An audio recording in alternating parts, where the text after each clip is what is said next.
하나님의 말씀 갈라디아서 6장 7절에서 9절과 요한복음 8장 31절에서 37절까지를 읽겠습니다. 갈라디아 6장 7절, 8절, 9절을 먼저 읽겠습니다.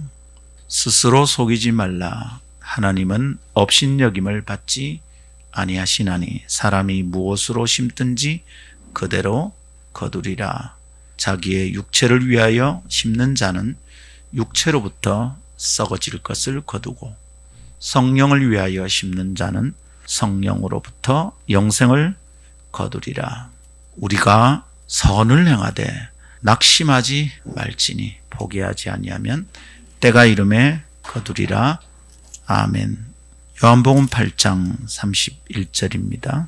그러므로 예수께서 자기를 믿은 유대인들에게 이르시되 너희가 내 말에 거하면 참으로 내 제자가 되고 진리를 알지니 진리가 너희를 자유롭게 하리라. 그들이 대답하되 우리가 아브라함의 자손이라 남의 종이 된 적이 없거늘 어찌하여 우리가 자유롭게 되리라 하느냐.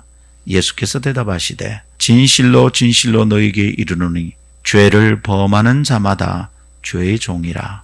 종은 영원히 집에 거하지 못하되 아들은 영원히 거하나니 그러므로 아들이 너희를 자유롭게 하면 너희가 참으로 자유로우리라. 나도 너희가 아브라함의 자손인 줄 아노라. 그러나 내 말이 너희 안에 있을 곳이 없으므로 나를 죽이려 하는도다. 아멘. 이것은 하나님의 말씀입니다. 하나님의 말씀은 능치 못함이 없습니다. 할렐루야. 어느 방송을 시청하다가 그 방송에서 나온 얘기를 들었습니다. 아들에게 부모님이 하신 말씀이 이랬답니다.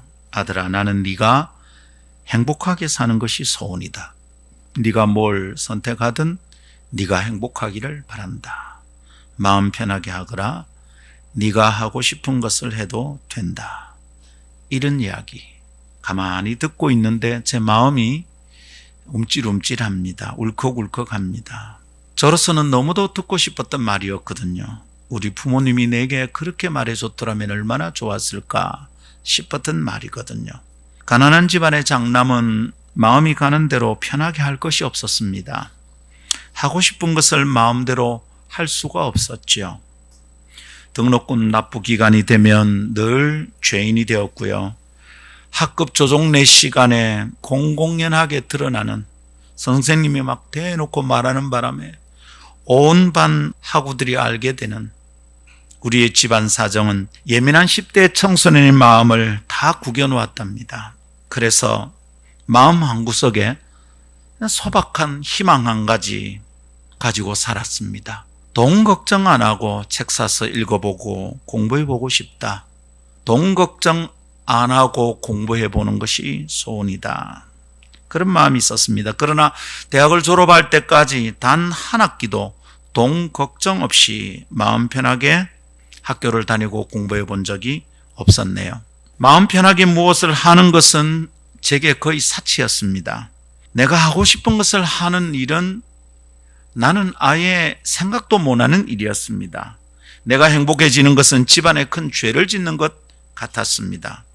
나는 그렇게 늘 무엇에 묶이고 눌린 사람 같았죠. 하고 싶은 것을 할 수 없었습니다. 자유가 없었어요. 그래서 내 행복을 포기하고 내가 하고 싶은 일을 포기해야 하나, 그런 어두운 마음이 제 마음에 있었습니다. 가난했기 때문에 겪는 나만의 형편이라고 생각하며 그냥 눌러두고 살았습니다. 그런데 살다가 보니 그렇지 않더군요. 물론 우리 세대의 장남들이라면 재정 상태의 형편과 상관없이 모든 가정의 장남들이 다들 겪는 공통적인 고통이 있는 것 같습니다. 장남이 그래가 되나, 장남이 참 무거웠거든요. 장남은 마음 편하게 자기 선택을 할 수가 없었더라고요. 저만 그런 게 아니더라고요. 그러나 마음 편하게 무엇을 할 수 없다는 것은 장남들의 문제만이 아니었답니다. 살다 보니 그런 것만이 아니더라고요. 이 땅을 지나며 삶을 살아본 모든 사람들이 다 겪고 있는 고통이 그것입디다. 하고 싶은 대로 다 하고 사는 사람은 없더라 이 말입니다. 왜 마음에 있는 것을 마음에 있는 대로 다 행하고 살지 못하는 걸까? 무엇인가 묶여있는 것들이 다 있더라고요. 누군가의 눈치를 보면 다 그렇게 살고들 있더라고요. 그래서 내 마음이 가장 원하는 것은 늘 미뤄둬야 하고, 그렇게 사는 동안 참 자신의 모습은 생각하지도 못한 채 살고들 있습니다. 물론 그래서 단단해진 사람도 있고요, 그것을 잘 받아들이고 힘있게 살아가는 사람들도 있지만, 너무도 많은 사람들이 여전히 투덜거리고 불평하고 짜증내며 살아가고 있습니다. 원하지 않는데 왜 그렇게 사는 걸까요? 자유를 잃고 살아가는 것 같아요. 그래서 하고 싶은 것을 포기하고 살아가는 거죠. 옳은 일이 있음에도 불구하고 그 옳은 일대로 살지 못하는, 자유를 잃고 포기한 삶이 우리 주변에 가득한 것 같습니다. 그래서 물어봅니다, 여러분. 여러분 괜찮습니까? 여러분도 그렇다면 왜 이런 겁니까? 산다는 건 도대체 왜 이럴까요? 마음이 편해지는 것은 어째 이렇게 어렵습니까? 마음 편하게 살아가는 것이, 내 마음 편한 거 하나도 제대로 할 수 없네, 이거 왜 이렇습니까? 그런 사람들끼리 만나서 사랑을 하고 가정을 이루니 그 가정에도 여전히 마음 편하지 않네요. 참 힘이 드네요. 여러분, 우리는 왜 이런 걸까요? 어린 시절의 저희 고민처럼 돈 문제만 해결되면 마음은 편해지는 것일까요? 돈 걱정 없이 공부해보고 돈 걱정 안 하고 살아가면 그게 정말 마음 편한 걸까요? 물론 여러분, 돈은 우리를 조금 편하게 해주는 것은 사실입니다. 그러나 우리의 문제는 돈 문제일까요? 해답을 얻고자 고민하며 노력을 하지만 마음에 엉킨 실타래는 여전합니다. 아니, 오히려 늪에 빠진 것처럼 더 꼬여듭니다.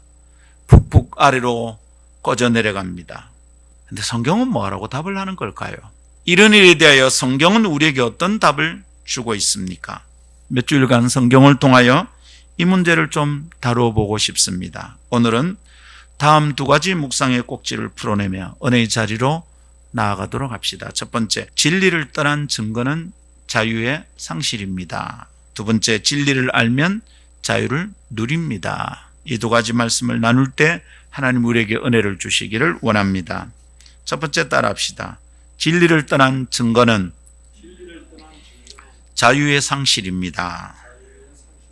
진리를 떠난 사람들은 자유를 잃어버리고 살아간다, 이런 말입니다.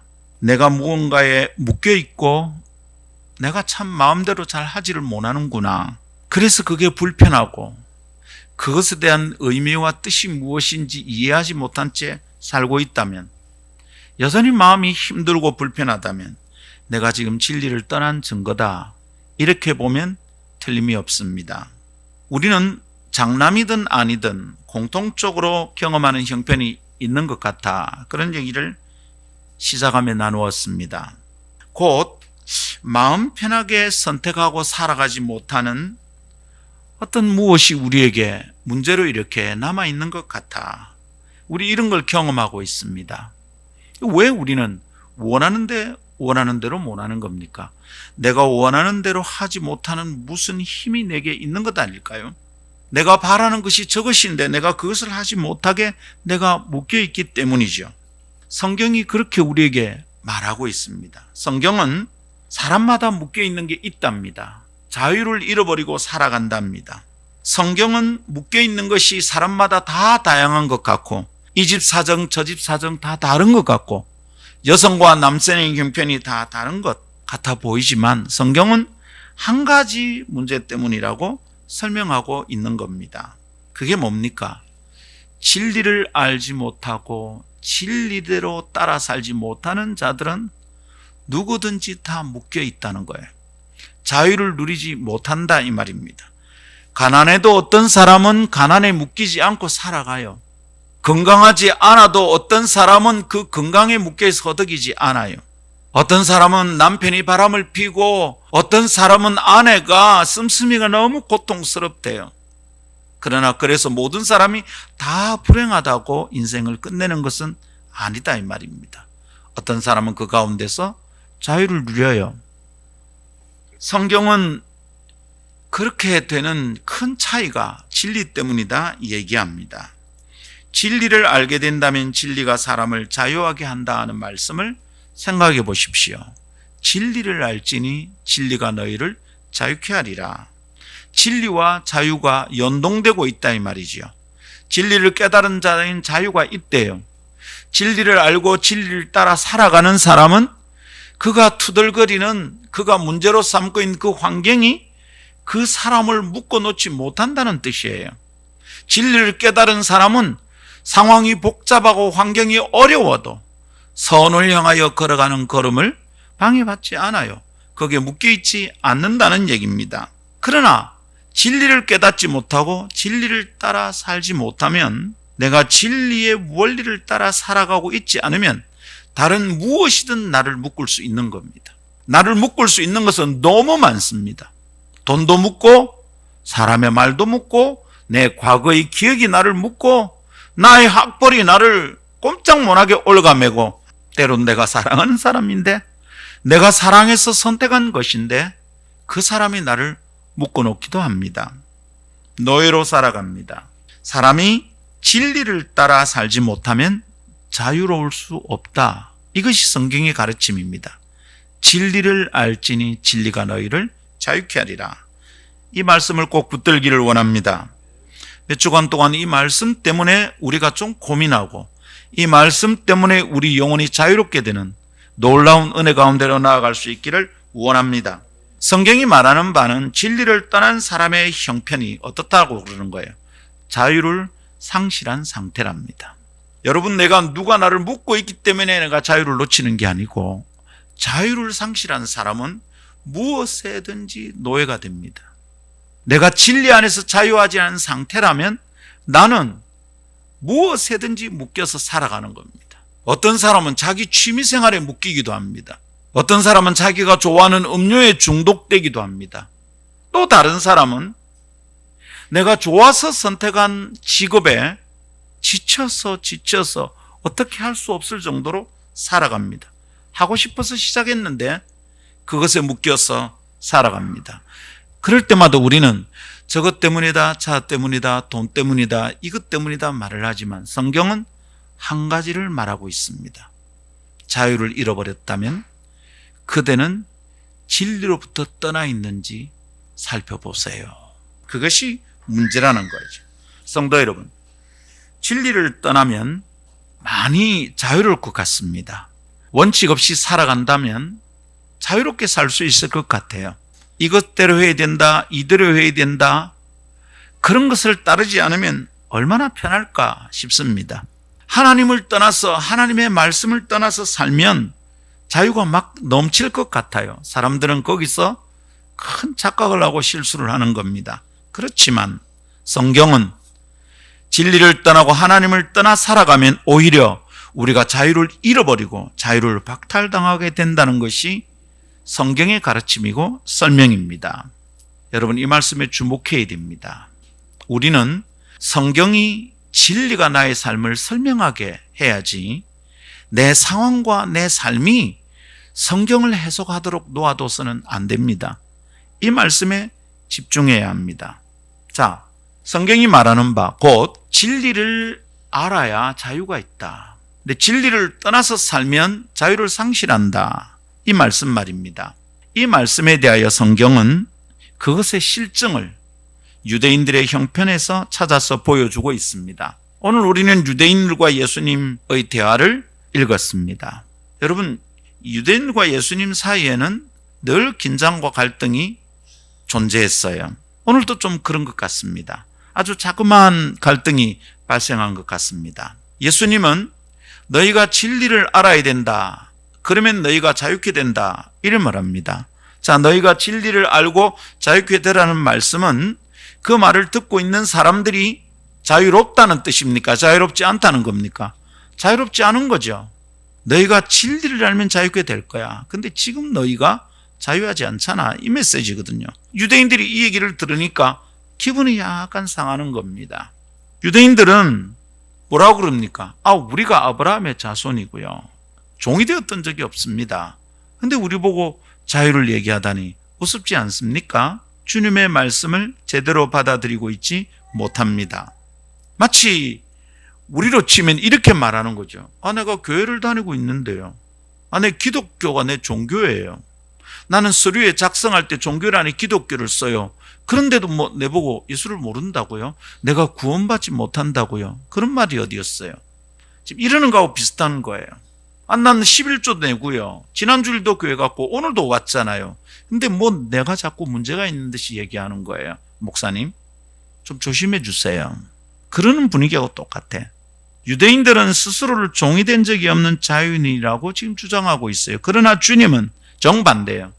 그들에게 진정한 자유가 필요한 상태라고 말씀하고 계세요. 이 예수님의 말씀에 유대인들은 어이가 없다는 반응입니다. 우리가 아브라함의 자손인데요. 아브라함이 어떤 분인데요? 그분이 하나님의 종이잖아요. 그분이 하나님의 백성이에요. 우리가 누구에게 종이 되었단 말이에요? 하나님 외에 우리를 다스릴 주인이 누가 있단 말입니까? 아브라함의 자손들인데 그러니까 자기가 온전한 자유자가 아니냐 이 말입니다. 이 주장입니다. 여러분 생각해 보십시오. 그들의 주장이 맞습니까? 이 사람들은 아브라함의 자손이기 때문에 종이 되어 본 적이 없는 사람들입니까? 우선 그들이 알고 있는 게 사실입니까? 역사적으로 그들은 종이 되어 본 적이 없습니까? 그들의 주장이 맞는 것 같아 보입니다. 아브라함의 자손 맞고요. 주인 행세를 하며 살았습니다. 가나안 땅에 와서 거기에 주인 노릇을 하고 살았습니다. 사실인 듯 보이기도 합니다. 그러나 예수님의 관점은 완전히 다릅니다. 자, 예수님의 관점을 관찰하면서 묵상해 봅시다. 이게 중요합니다. 성경을 읽을 때 자기의 고집이나 자기의 관점을 성경을 통하여 수정하지 않는 사람은 평생 참된 자유를 누리지 못합니다. 항상 꼬여드는 일이 있어요. 왜냐하면 사람마다 다 주장이 있으니까, 민족마다 문화와 가치가 색깔이 다르니까 내가 가진 것을 주장하고 살면 나와 다른 사람을 만나면 거기에 자유가 안 생깁니다. 묶입니다. 그 사람과 사이 좋으려고 그러면 그 주장에 내가 굴복해야 되고, 내 주장을 강하게 내세우면 그 사람을 내게 굴복시켜야 되니까, 그러면 자유가 어디 있습니까? 예수님의 관점을, 성경의 관점을 잘 관찰하고 묵상해야 됩니다. 예수님은 유대인들이 가지고 있는 이 관점을 옳지 않다고 보는 거예요. 그 완전하지 않다고 보는 거예요. 너희가 이미 자유를 잃은 상태다 이 말입니다. 너희를 묶고 있는 무엇에 이미 오염되어 있다 이 말입니다. 이 사람들은 자기가 알고 있는 지식이 온전하다고 생각하는 거예요. 우리는 아브라함의 자손이고요. 그래서 우리가 어떻게 종이란 말입니까? 우리는 이런 지식이 있어요. 근데 주님은 너희들의 그 지식이 무언가 너희에 묶여있는 어디로부터 오염되어 있다는 거예요. 온전한 지식이 아니라는 거죠. 자, 유대인들 봅시다. 이 사람들 알고 있는 것이 많습니다. 유대인들은요, 그 민족 자체가 책이 없을 때, 모세오경이 생기기 전에도 그들은 그들만의 지식체계가 아주 단단했던 민족입니다. 모세오경이 생기기 전에 모세오경에 기록된 이 이야기들은 어떻게 전달됐을까요? 구전되었다 이러죠. oral tradition. 말로 그 다음 세대의 이야기로 전달되었던 그들의 전통입니다. 지식이 엄청납니다. 한 가정의 가장이 가지고 있는 지식이 엄청나요. 이것을 아이들에게 말로 설명하고 또 설명하고 그렇게 내려오던 것을 모세 때 글로 정리해서 책을 만든 게 성경의 모세오경입니다. 이스라엘 사람들은 그때나 지금이나 세계적인 지식 부유자입니다. 유대인들은 지금도 그 지식으로 어마어마한 일을 합니다. 지식이 많았어요. 지식 부자예요. 하나님에 대해서도 많은 지식을 자랑할 수 있고요. 그들의 조상과 전통에 대해서도 지식이 충만했어요. 그리고 자부심이 있었어요. 자기들이 알고 있는 것이 옳다 이런. 그런데 그들에게는 그 아는 것이 문제였습니다. 그들은 알고 있는 지식으로 묶여 있었던 거예요. 이 지식이 자유하지 않았어요. 그들이 알고 있는 지식에 묶여 있었어요. 알고 있기 때문에 오히려 그들은 자유롭지 않았던 거예요. 전통의 화려함에 속아서 눌려 있었어요. 율법의 세밀하고 다양한 조항들에 갇혀서 살아가는 중이었어요. 그들이 안다고 하는 그것이 그들의 자유를 뺏어갔습니다. 생각해 봅시다. 유대인들은 정말 종이 된 적이 없는 민족입니까? 여러분 어떻습니까? 그들은 듣고 싶어 하지 않고 기억하고 싶지 않겠지만 그들은 종이었고 노예였었어요. 그걸 어떻게 잊어먹어요? 아브라함의 후손들이 애굽에서 종살이를 했었습니다. 하나님께서 아브라함을 부르시고 그에게 네 자손이 하늘의 별처럼 바다의 모래보다 더 많아질 것이다, 이렇게 약속하실 때, 그런데 네 자손들이 잡혀갔다가 오랜 소원 종살이를 해야 될 거다, 이미 아브라함에 말씀해 주셨어요. 아브라함의 자손이라면 종살이 하는 게 예정돼 있었고 아브라함의 자손들은 실제로 종살이를 했어요. 애굽에서 무려 몇 년? 430년 동안이나 종살이를 했습니다.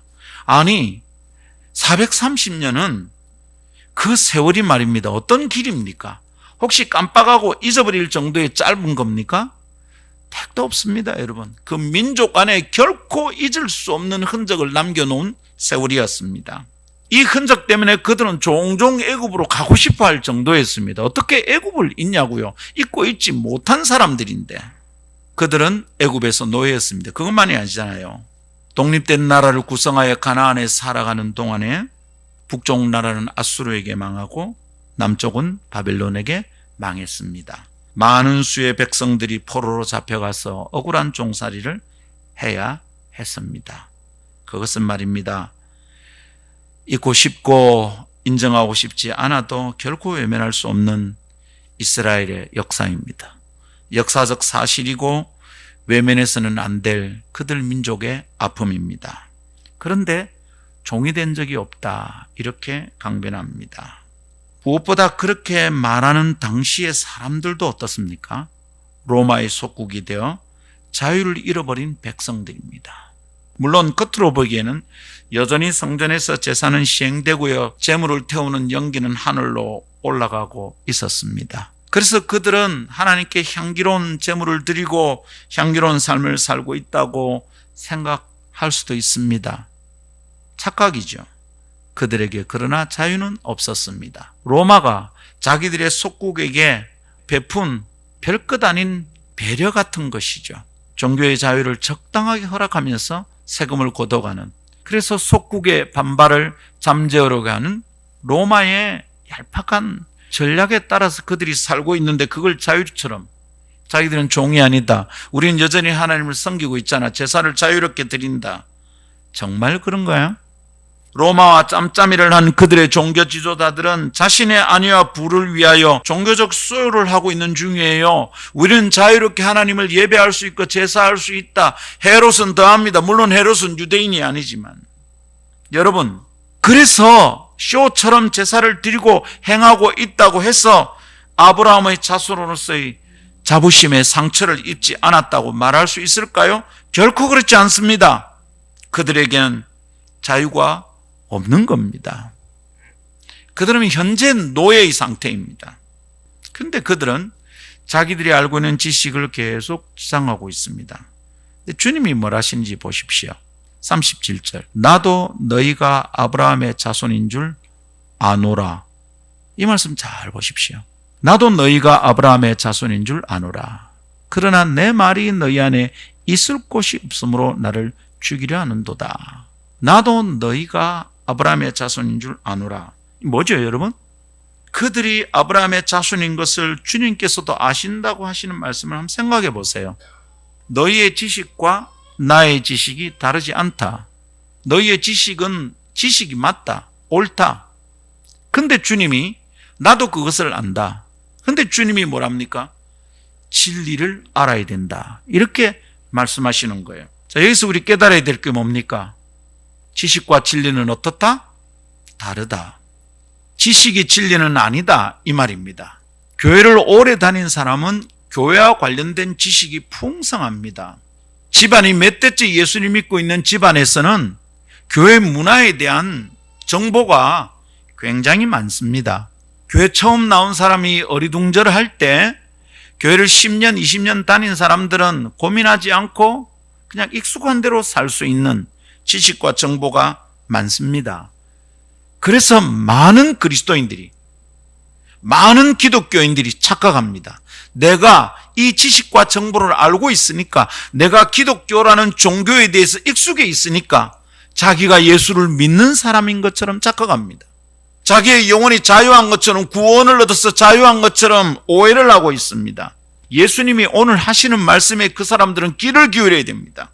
주님이 오늘 우리에게 이래 말씀하실 수 있어요. 그래, 나도 네 종교가 기독교인 걸 알고 있다. 그래, 나도 네가 일요일마다 예배당에 드나드는 거 알고 있단다. 그래, 나도 네가 나를 주여 주여 부르는 걸 알고 있단다. 그런데 주님이 무섭게 말씀하십니다. 나더러 주여 주여 하는 자들마다 다 천국에 합당하지 않다 말씀하셨어요. 얼마나 무서운 말입니까? 나의 지식이 나를 구원하는 것 아닙니다. 오히려 많은 지식이 유대인들을 묶어놓고 있다는 것에 집중해야 됩니다. 그들이 지식에 묶여서, 그들이 알고 있는 것에 묶여서 진리로 나아가지 못하고 있다는 것을 깨달아야 됩니다. 그들이 알고 있는 지식이 진리이신 예수님의 말씀이 그들에게로 들어오지 못하게 만들고 있는 거예요. 내 말이 너희 안에 있을 곳이 없다. 끔찍한 얘기입니다. 여러분, 배울 수 있는 사람들의 공통적인 특징은 뭐냐 하면, 내가 알고 있는 것이 부족하다 생각하는 사람들이 배웁니다. 어느 날 제 아내가 그런 얘기를 했어요. 여보, 책이 이래 많은데 이 책만 읽고 알아도 얼마나 대단한데 책을 뭘 그래 또 사냐고. 맞습니다, 여러분. 제가 가지고 있는 책이 모르겠어요. 헤아려 보지 않았는데 2,000권은 충분히 넘을 겁니다. 근데 여러분, 제가 그리 책이 많지 않아요. 목사님들, 다른 목사님 서재에 가보면 책이 정말 어마어마해요. 저는 돈이 없어서 신학교 필독서도 제대로 못 샀어요. 친구가 산 걸 읽고 리포트 해내고 돌려주고 그랬습니다. 지금 생각해 보니까 내 서재에 꼭 있어야 될 책이 없는 책들이 꽤 많아요. 여러분, 왜 이렇게 책이 몇천 권 되는데도 또 책을 사야 합니까? 그 책을 읽어보면 제가 모르는 게 또 있어요. 제가 지난달에 책을 읽다가 나도 모르게 입에서 튀어나오는 거예요. 아휴, 나는 어떻게 이렇게 무식할까? 그 책에서 깨닫는 바가 나를 너무 부끄럽게 하는 겁니다. 여러분, 내가 아직도 부족하다 생각하니까 저는 배우고 싶은 거예요. 또 배워야 하는 겁니다. 어떤 사람이 못 배웁니까? 자기가 알고 있다고 생각하는 자들이 못 배웁니다. 유대인들은 왜 예수님의 말씀을 마음에 둘 곳이 없는 것처럼 받아들이지 못하는 걸까요? 예수님의 말씀이 틀렸기 때문이 아니라 그들이 알고 있다고 착각하기 때문에, 그들이 알고 있는 지식 때문에 자기들이 교만해서 그런 거죠. 그러니까 알고 있는 지식이 이 사람들을 묶고 있어요. 자유하지 못하게 말하고 있어요. 예수님이 오늘 우리가 8장을 읽었습니다만 조금 더 읽으면 나오는 9장에서 하신 말씀으로 오늘 이것을 패러디처럼 해보고 싶어요. 주님이 9장 39절 41절에 이런 말씀을 하셨어요. 예수께서 이르시되 내가 심판하러 이 세상에 왔으니, 잘 보십시오. 심판하러 와서 하시는 일이 뭔지 보십시오. 보지 못하는 자들은 보게 하고 보는 자들은 맹인이 되게 하려 함이라. 이게 심판이에요, 여러분. 심판날에는 보지 못한다 하는 자들은 보게 돼요. 그런데 지가 본다고 하는 자들은 진짜로 깜깜하게 만들려고 오셨다 이거예요. 이게 심판이에요. 주님의 심판이 임하면 어떻게 됩니까? 겸손히 고백하고 자기가 죄인인 줄 아는 자들은 죄로부터 놓여나게 되는 거예요. 근데 교만하여 자기가 죄인인 줄 깨닫지 못하는 자들은 영원한 심판에 이르게 되는 거예요. 주님이 그래 말씀하셨죠. 40절, 바리새인 중에 예수와 함께 있던 자들이 이 말씀을 듣고 이르되 우리도 맹인인가? 찔렸어. 뭔가 깨달았어. 회개하고 돌이키면 되는 거죠. 주여 우리를 보게 하옵소서 이러면 구원을 받아요. 그러면 진리를 깨닫고 자유함을 얻게 되는 거예요. 근데 주님이 이렇게 묻는 자들, 우리가 맹인인가? 오늘 본문의 문맥으로 말하면 뭡니까? 우리가 노예인가? 우리는 아브라함의 자손인데 지금 이러고 있는 거예요. 41절 주님이 결론, 예수께서 이르시되 너희가 맹인이 되었더라면 죄가 없으려니와 본다고 하니 너희 죄가 그대로 있느니라. 무서운 말씀입니다. 이미 심판을 받았어요. 오늘 본문의 말씀을 요한복음 9장에 표현으로 패러디를 한다면 이런 거죠. 너희가 무식하다 그랬더라면 죄가 없으려니와 너희가 안다고 말하니 너희 죄가 그대로 있느니라. 무서운 얘기입니다, 여러분. 자유를 잃어버리고 살고 있어요. 오늘 우리에게도 동일합니다. 진리를 떠난 증거는 자유의 상실입니다. 알고 있는 것 같은데 그 알고 있는 지식 때문에 내가 묶입니다. 익숙한 문화와 정보 때문에 내가 갇힙니다. 우리 집은 늘 이랬는데 그래서 진리를 못 깨닫습니다. 우리 교회는 그런 거 안 해봤습니다. 제가 저번에 있던 교회에서는 안 그랬는데요. 그래서 진리를 못 깨닫습니다. 내가 알고 있는 것, 익숙한 것, 내가 누리던 것에 나는 묶여 있는 거예요. 그럼 자유를 상실합니다. 진리가 아닌 모든 것은 아무리 좋아 보여도, 아무리 탁월해 보여도, 아무리 높은 지식이어도 영혼의 자유를 빼앗아갑니다. 진리를 떠난 사람은 자유를 잃어버립니다. 내가 왜 요즘 이래 마음이 안 편할꼬? 그러면 생각해 봐야 됩니다. 내가 진리대로 순종하고 있습니까? 내가 진리대로 따르고 있습니까? 그렇지 않다면 자유를 잃어버리는 것이 당연합니다. 두 번째 따라합시다. 진리를 알면 자유를 누립니다. 할렐루야. 진리를 알면 자유를 누립니다. 예수님의 말씀이 그것입니다. 진리를 알지니 진리가 너희를 자유케 하리라. 할렐루야. 진리를 깨달은 자들은 자유를 얻습니다. 진리를 깨닫고 진리를 따르는 자들은 묶임이 없이 자유를 누리게 됩니다. 자, 우리는 갈라디아 6장 7절, 8절, 9절을 통하여 선을 행하는 것을 포기하지 말라 이런 말씀을 받았습니다. 자, 성경이 우리에게 선을 행한 일을 포기하지 말라 이 말씀은 어떤 전제가 있는 걸까요? 여러분, 선이란 좋은 겁니다. 그 좋은 것을 하다가 왜 포기하게 될까요? 왜 그걸 포기하지 말라고 그럴까요? 여러분, 좋은 것인데 포기하는 일이 있을까요? 이게 있다는 거예요. 선을 행하다가도 포기할 수 있다는 겁니다. 여러분, 선을 행하는데 왜 포기하게 되는 일이 벌어질까요? 자유를 잃은 상태니까 그렇죠. 자유를 잃은 상태란 뭐예요? 묶여 있는 거예요.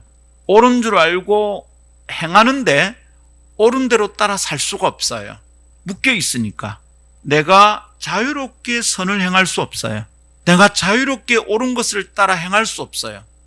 안 되는 줄 알면서 왜 그랬을까? 예전에 제가 젊을 때 부르던 유행가 중에 그런 노래가 있었어요.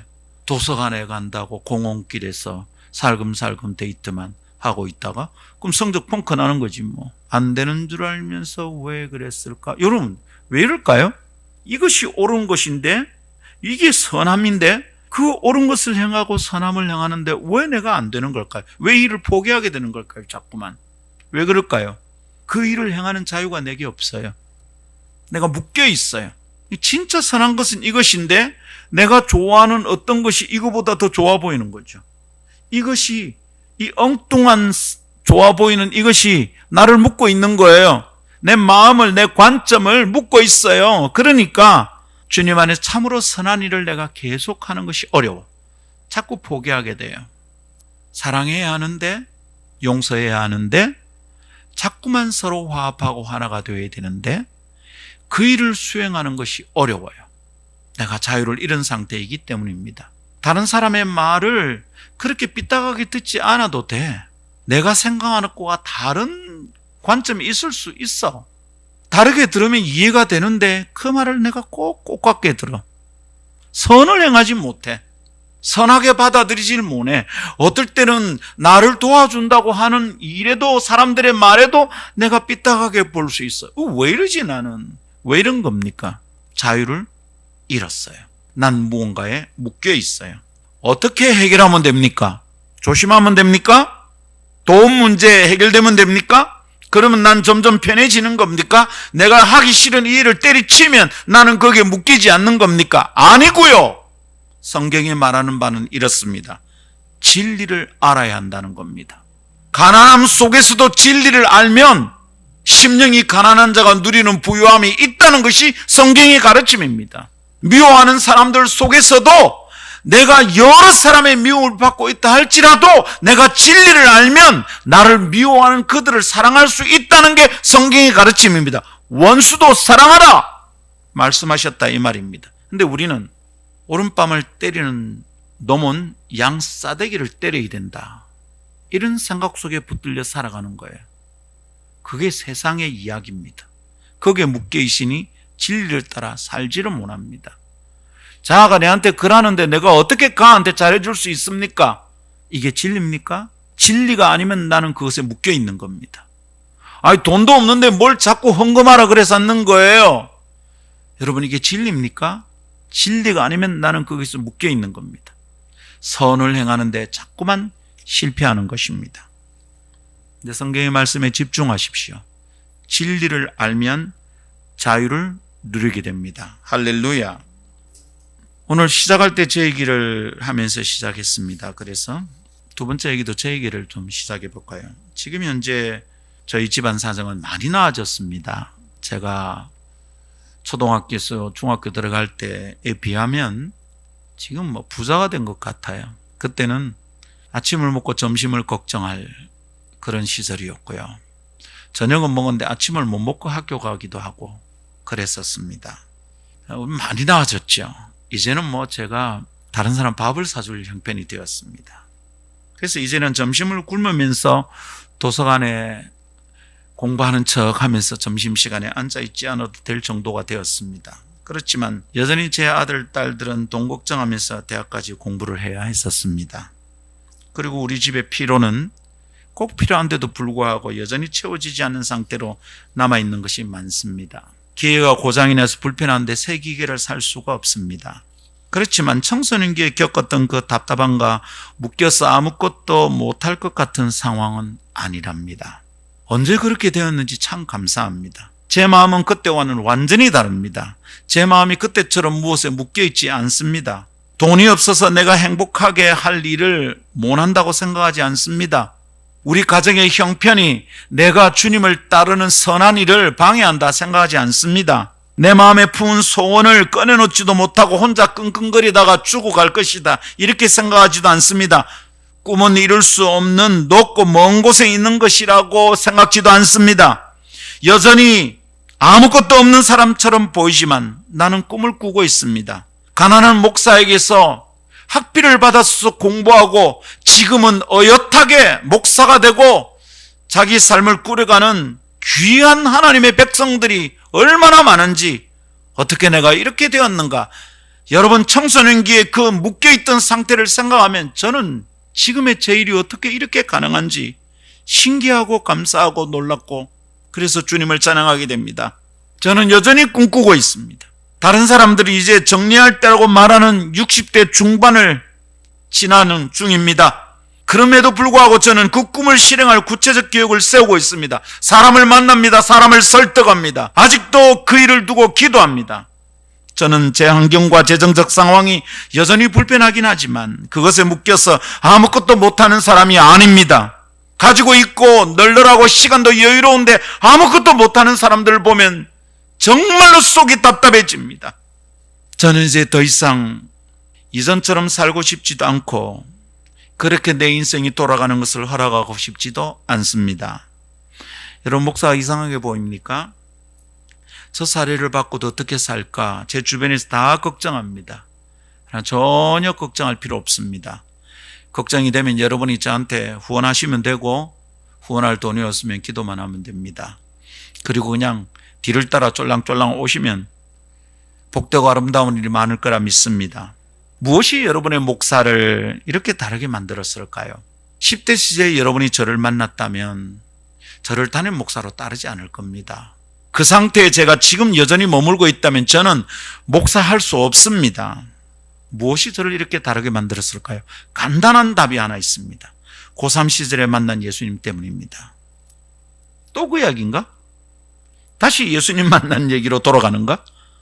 아이고, 무슨 뾰족한 수가 있는 줄 알았더만 또 그 얘기네. 그래서 모든 것이 다 변했다, 뭐 그렇게 풀어가려고 그러는 건 아닙니까, 목사님?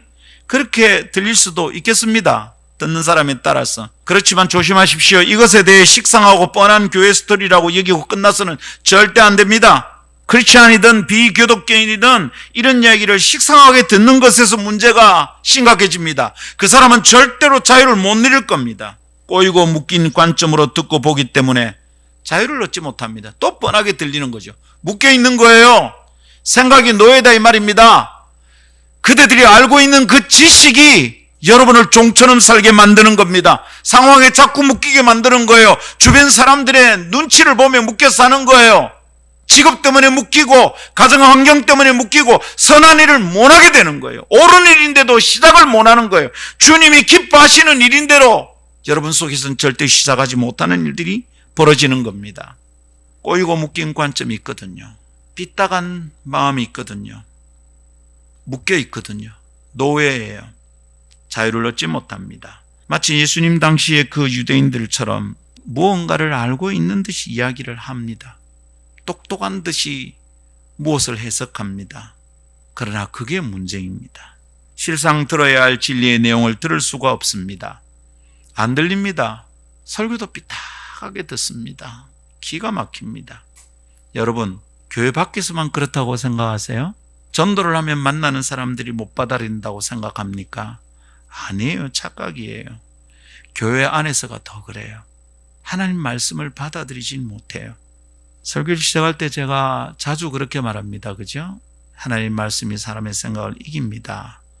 하나님 말씀을 들으면 내 고집이 꺾입니다. 그분의 말씀을 받아들이면 내 속에 새로운 일이 시작됩니다. 근데 안 그래. 설교를 그렇게 여러 번 듣고 오래 듣고 자주 들어도 안 돼. 왜 이럴까요? 삐딱해. 보는 관점이 이미 묶여 있어요. 교회 안이 더 심각해요. 여러분, 예수님 만나고 변합니다. 이런 얘기가 식상하게 여겨지고 그냥 그럭저럭 넘겨버리고 맙니다. 감동도 없습니다. 기도합시다 이러면 그냥 예의상 그런 말을 하는 것 같습니다. 그냥 우리 밥 한 끼 묵읍시다 이거하고 똑같은 말이라 기도하겠습니다. 기도 안 해. 언제 한번 연락하고 밥 한 끼 묵읍시다. 연락 안 하고 밥 안 먹어. 똑같은 얘기야. 내가 이미 알고 있는 얘기는 감동 없죠. 또 뭐 예수님 만난 얘기네. 뻔한 얘기죠. 그렇고 그런 이야기로 듣습니다. 왜 이렇습니까? 무섭고 질긴 묶임이 있기 때문입니다. 교회 다니기 때문에 그 사람은 더 위험한 겁니다. 고3이 될 때까지 저도 그랬었습니다. 유아 세례를 받고요. 교회 생활에 쩔어서 자라던 사람이었습니다. 그런데도 나는 늘 자유롭지 못했습니다. 성경 퀴즈 대회에 상 받았어요. 찬송가 부르기 대회에서도 상을 받았어요. 근데 나는 자유롭지 못했어요. 아버지 눈치를 보며 예배에 참석해야 했었고요. 욕을 하는 것이 속 시원할 상황에서도 욕을 못 했어. 믿음도 없는 인간이 괜히 주변을 살피면서 마음을 꾹꾹 눌러야 했습니다. 내 마음대로 할 수 있는 게 없었어요. 그렇게 사는 것이 싫었는데도 그렇게 할 수밖에 없었어요. 그런데 고3 제가 예수님을 만났다 말하는 그 사건 이후로 무언가가 달라지고 뭔가가 시작되었어요. 교회 다니는 그렇고 그런 청소년이 그냥 아무 느낌 없이 별다른 감흥 없이 교회만 왔다 갔다 그 뻔한 청소년이 다른 것을 깨닫기 시작합니다. 똑같은 목사님 설교인데 다르게 들립니다. 그러니까 여러분 목사 탓이라고 말하면 안 됩니다. 저는 목사님이 안 변했는데 설교가 다르게 들리더라고요. 제가 알았어요. 내가 변했구나. 내가 교회를 옮긴 게 아닙니다, 여러분. 제 아내는 늘 저희 모교회를 저금통 같아 이렇게 불렀어요. 그 조그만 교회. 몇 안 되는 성도들이 모여서 상용사들이 모여 있던 교회입니다. 주고받은 상처 때문에 서로를 미워하며 살아가는 그런 교회였습니다. 근데 이상해. 내 속에 무언 일이 시작이 되었어요. 그리고 시간이 쌓이고 세월이 흐르면서 성경을 읽고 묵상한 날이 드문드문하던 것이 점점 촘촘하게 이어집니다. 궁금한 것을 성경 안에서 해결하려는 신기한 습관이 생겼어요. 성경은 뭐라 그러지 이거를 막 뒤져보고 찾았습니다. 그렇게 지겹던 찬송가를 즐겨 부르는 변화도 일어났습니다. 그리고는 달라지기 시작합니다. 내 가난을 보는 눈이 달라졌어요. 깨어진 우리 가정을 보는 눈이 달라졌어요. 아버지는 책임지지도 못할 애를 뭐하러 낳았을까 싶은 관점도 달라졌어요. 내가 그동안 보지 못하던 아버지의 다른 면이 보이기 시작했어요. 나를 버리고 도망간 어머니가 어느 날 이해되기 시작했어요. 가난에 묶여서 아무것도 못한다는 말을 넘어서고 싶었습니다. 깨어진 가정의 애는 엄마도 없는 아는 버릇없이 산다, 이런 말을 듣고 싶지 않았습니다. 나를 묶고 있는 환경과 형편을 뛰어넘어서 하나님이 살아계신 것을 보여주고 싶었습니다. 내 안에서 그런 선한 뜻이 시작될 줄 몰랐습니다. 내 삶을 저주하고 살았습니다. 나를 버리고 도망간 어머니를 만나면 죽이겠다 작정하고 살았던 사람입니다. 근데 이상한 일이 시작됐습니다. 하나님은 내 가난보다 더 크시다는 것이 보였습니다. 나를 버리고 간 어머니보다 나를 결코 모른 채 않으시는 하나님이 그분의 품이 더 푸근했습니다. 그 하나님이 믿어졌어요. 내 환경과 과거가 나를 묶어두고 가두어둘 수 없다는 것을 아주 크게 믿기 시작했습니다. 아주 기쁘게 받아들였습니다. 그리고는 중학교도 못 보낼 집안이라고 온 동네에 소문났던 그 집안의 장남이 동네의 편견을 깨고 그 동네 대학생 1호가 되었습니다. 그리고 목사가 되었습니다. 생각해 보지도 않았던 일을 하고 있습니다. 나는 자유를 얻었습니다. 이 자유 안에서 선한 일을 하는 것을 포기하지 않아도 되는 삶을 살게 되었습니다. 이제는 그렇지 못한 사람들을 본 안타까운 마음이 내 안에 생겼습니다. 저 사람이 왜 저러는지 금방 알아볼 수 있습니다. 도와주고 싶은데 도움을 받아들이지 못하는 사람들이 너무도 마음이 아픕니다. 물론 제가 이렇게 말한다고 해서 제가 완전한 인간, 초인 같은 존재가 되었다고 우기는 게 아닙니다. 저는 여전히 부족함 투성이의 인간입니다. 제 주변에는요, 저를 한계를 가진 인간이라고 몰아가려는 어두운 세력이 작동하고 있다는 것을 느낍니다. 대적 사탄은 나를 자꾸 넘어지게 만듭니다. 선한 일을 행하는 것을 포기하게 만듭니다. 그런 어두움이 있다는 것을 아주 강하게 느낍니다. 어제도 느꼈고 오늘 아침에도 느꼈습니다. 그러나 나는 이제 그것들에게 묶여 있지 않아도 되는 사람입니다. 진리를 이미 깨닫고 받아들였습니다. 제 환경과 상황은 여전히 어렵습니다. 사람들은 떠났고요. 함께 동역하던 귀중한 동역자들은 각기 제 길로 갔습니다. 혼자 남은 듯한 느낌이 들 때가 너무 많고요. 기도점을 붙들고 기도할 땐 나 말고 누가 또 이런 기도를 하고 있을까 싶은 외로움에 크게 시달리기도 합니다. 그러나 여러분, 다시 깨닫습니다. 이런 생각에 내가 묶여 있을 사람이 아니구나. 제가 어떻게 그런 마음을 가질 수 있게 되는지 모르겠습니다. 저는 그런 사람이 아니었거든요. 쉽게 좌절하고요, 우울한 사람이었어요. 성질을 부리고요, 주먹이 날아가고요, 욕이 입에서 튀어나오던 사람이었습니다. 어떻게 이렇게 되었을까? 하나님 말씀을 읽다가 깨달았습니다. 진리를 알지니 진리가 너희를 자유케 하리라. 진리가 되시는 예수님을 모시고 살고 있잖아요. 그러면 달라집디다, 여러분. 그러면 변화되더라고요, 여러분. 이제는 과거에 불평하던 것을 반복하지 않습니다. 지난날의 관점으로 나 스스로를 보지 않습니다. 우리 가정을 그렇게 보지 않습니다. 나에게 반대하는 사람을 이전처럼 삐딱하게 보지 않습니다. 세상을 과거의 눈으로 보지 않습니다. 다르게 보게 되었습니다. 이런 것을 깨닫지 못하고 자기의 인생을 망가뜨리고 싶듯이 살아가는 사람들 보면 안타까워요. 그런 사람들을 이런 얘기를 한번 비유해 보고 싶습니다. 여러분, 고급 자동차를 좀 타봤습니까? 저는 벤츠도 타보고 볼보도 타보고 아우디도 타봤습니다. BMW도 타봤습니다. 물론 제네시스도 타보고 그랜저도 타봤습니다. 이 강사로 가면 강사를 이렇게 접대하려고 좋은 차가 나오더라고요. 근데 타보면 압니다. 그 차가 왜 그렇게 비싼지 알게 됩니다. 돈 있는 사람들이 왜 이런 차를 타는지 알아요. 우선 타보면 조용해요. 그리고 좀 길이 좀 울퉁불퉁해도 차가 그대로 움직이질 않아요. 요동치지 않아요. 그러나 급이 떨어지는 차는 어떻습니까? 길이 울퉁불퉁하면요, 이 길의 모든 요철에 다 반응해요. 고급차는 길이 막 이래도 그냥 퉁퉁퉁퉁 갑니다. 근데 급이 낮은 차는요, 길이 그러면요 쿵탕쿵탕쿵탕 하는 거예요. 모든 요철에 다 반응해요. 정직한 차죠. 예, 아주 정직하게 반응해요. 꿀렁거려요. 퉁퉁거리며 불편하게 만들어요. 소리가 시끄러워요.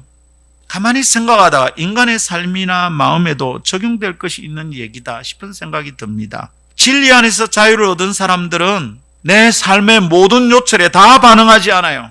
상황마다 투덜거리지 않아요. 부딪히는 것마다 죽고 싶다고 말하지 않아요. 어떤 울퉁불퉁한 과거의 길을 걸었다고 해서 지금 내 행보가 망가진 채로 살지는 않아요. 그것 때문에 나를 망가뜨리지 않아요. 다른 사람 말 때문에 내 감정을 다 망가지게 만들지 않아요. 돈 때문에 내 인생을 포기하지 않아요. 과거가 울퉁불퉁했어도 내 행보는 부드러울 수 있어요. 거친 인격이 다 쓰러져요. 진리를 따라 자유한 사람들은 좀 고급 승용차 같아요. 그래서 그 사람을 보면 그 사람의 과거를 착각할 만큼 달라져요. 곱게 살았는가 보다, 금수저인가 보다. 성도 여러분, 저 이런 사람 되고 싶어요. 이런 사람들 좀 자주 보고 싶어요. 이것 때문에 못하는 사람, 묶여있는 사람들 말고 그것에도 불구하고 주님을 따르고 싶은 사람들이 많아지기를 기대해요. 그런 사람들이 우리 교회 안에서 많이 일어나기를 기대해요. 그런 사람 한 5커플쯤 다시 만나고 싶어요. 그런 건강하고 아름다운 다음 세대들이 우리 교회를 통해서 자라나기를 꿈꿉니다. 이제 은퇴할 준비나 하시지 뭔 꿈을 꿔요. 아니에요, 여러분. 절대로 나는 세월에 묶이고 싶지 않아요. 우리 교인 숫자에 묶이고 싶지 않아요. 여전히 꿈을 꾸고 함께 기도하고 나아가기를 요청합니다. 진리가 우리를 자유롭게 합니다. 할렐루야. 말씀 맺겠습니다. 올해 우리 표어는 포기하지 않는 사람이 아름다운 교회입니다. 여러분, 뭘 포기하지 않을까요? 선을 향하여 열매를 거두는 것, 그 꿈꾸며 가는 것 포기하지 맙시다. 근데 여러분, 매일 포기할 일이 생깁니다. 어제 저녁에 말씀 준비하는데 행복했어요. 근데 지하철을 타고 가다가 무슨 생각이 하나 쑥 들어왔는데 마음이 또 힘들어지는 겁니다. 그 생각이 진리면 나를 묶지 않을 겁니다. 근데 그 생각이 진리가 아니거든. 마음이 금세 우울해집니다. 이렇게 되는 게 습관인 사람들은 이거를 떨쳐내질 못해요. 근데 매일 말씀 붙들고 묵상하잖아요. 성경 읽고 실험하잖아요. 진리가 내 안에 있으면 진리가 아닌 그 생각이 나를 오래 붙들고 있지 않아요. 떨쳐냈습니다. 근데 여러분, 저녁에 집에 가서 또 준비될 된 설교를 붙들고 있는데 또 뭔가 순식간에 쑥 들어옵니다. 시도 때도 없습니다. 그래서 선을 향한 수고를 멈추게 만들려는 우리 대적의 전략은 지금도 작동하고 있습니다. 지금 이 시간에도 그럴 수 있습니다. 그래서 성도 여러분, 결단합시다. 포기하지 맙시다. 진리를 깨달으면 묶임이 풀어지고 영원히 자유를 얻은 사람들이 우리 가운데 일어날 겁니다. 그런 사람들이 만들어가는 아름다운 세상을 포기하지 맙시다. 그런 교회를 꿈꾸며 나아갑시다. 그 아름다운 그림 속에 우리 교회가 할 일이 있음을 믿고 포기하지 말고 나아갑시다. 눈에 보이는 것에 묶이고 눈에 보이는 환경 때문에 마음이 꺾이고 노예가 된 마음처럼 살아가지 말고 진리 안에서 자유한 영혼이 꿈꾸는 선한 일을 포기하지 않고 주님을 따르도록 합시다. 예수님께서 우리의 모든 결박을 끊어놓으시고 예수 만난 자들에게 자유를 주시는 줄 믿습니다. 할렐루야. 이김과 부활이 되신 우리 주 예수 그리스도의 은혜와 사랑하시면 끝까지 사랑하신 하나님의 사랑과 성령님의 교통하심이 이유 많고 변명도 많고 못할 상황도 많고 순종하지 못할 형평도 많은 세상 속에서 구원하셔서 선을 행하는 자유를 마음껏 발휘하며 살아가리라 결단하는 너희 온 무리와 함께 있을지어다. 아멘.